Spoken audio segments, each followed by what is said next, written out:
Dominus Vobiscum. We are formally entering into the so-called fourth Sunday of Lent, known as Laetare Sunday. From the introit of the Mass, Laetare Jerusalem.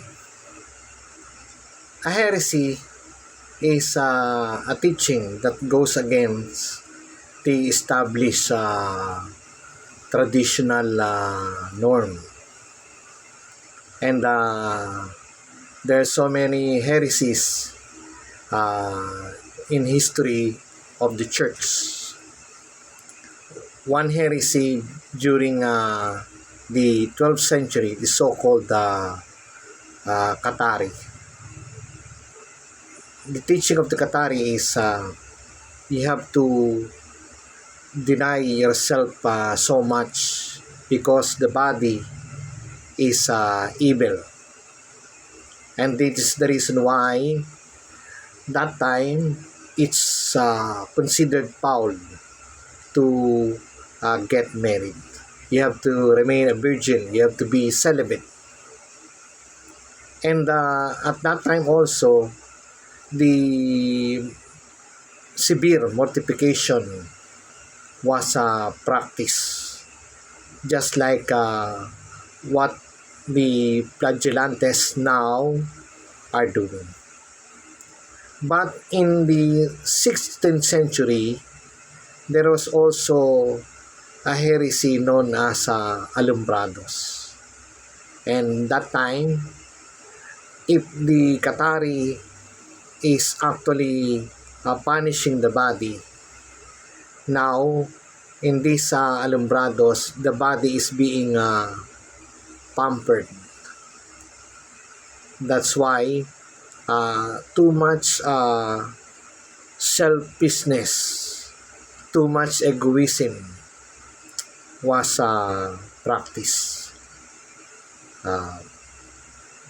But none of these are actually the teaching of the Lord.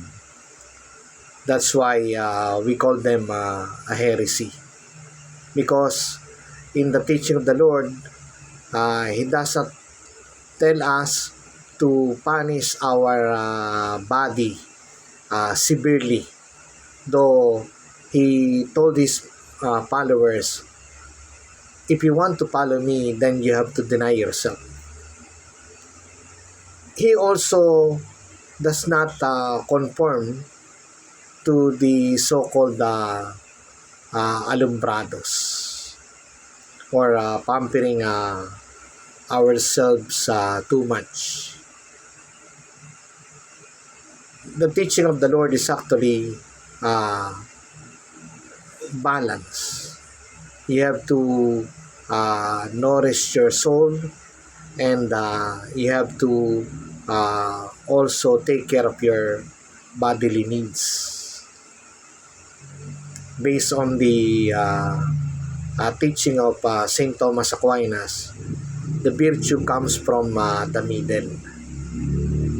In medias res stat virtus. In medias res stat virtus. The virtue comes from the middle. So, while nourishing our soul, it's important that we save our souls, but we have also take care of our bodies while we are still here on earth. That's why when the Lord was preaching, He did not forget healing of the sick and exorcising demons, expelling demons from the body of the person. And in the gospel for today, for example, in John chapter 6, the Lord feeds the 5,000 men.